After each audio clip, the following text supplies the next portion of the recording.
Now we will entertain a motion to proceed with voting for the president and the vice president. Tonight, for the first time, video of Wisconsin's fake Republican electors meeting privately in December 2020. So the first motion is a motion to proceed with voting for President Donald J. Trump. The video captured by former Trump attorney Kenneth Chesebro, who was in the room that day and helped orchestrate the scheme attempting to keep former President Donald Trump in power.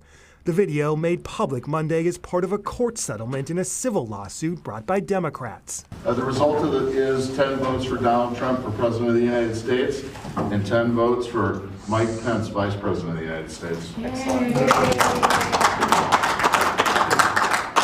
The fake electors who settled their lawsuit late last year filed paperwork falsely claiming Trump won Wisconsin when he didn't.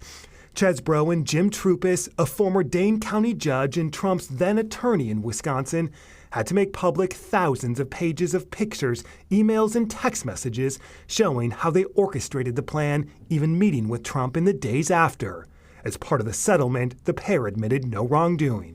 We were tricked. We weren't made aware of any ulterior motive or scheme, and we wouldn't have gone along with it had we been told about it. Andrew Hitt, the state Republican chairman at the time, first broke his silence in an exclusive interview on Upfront in December, detailing that day and the fact Kenneth Chesebro was in the room recording. Chesebro had invited himself, and what are we going to do about it? You didn't consider saying, you're from the Trump campaign, you can't be here. No, we didn't. I mean, hindsight again is 20/20. Democratic Governor Tony Evers today responding, saying in part, this never, ever, ever should have happened, and there sure as hell must be accountability.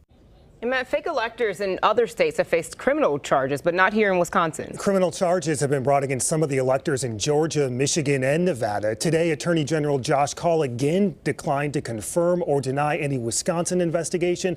As part of the settlement with the electors themselves, they have agreed to not serve as electors in 2024 or anytime Trump is on the ballot. All right, Political Director Matt Smith live in the newsroom. Thank you.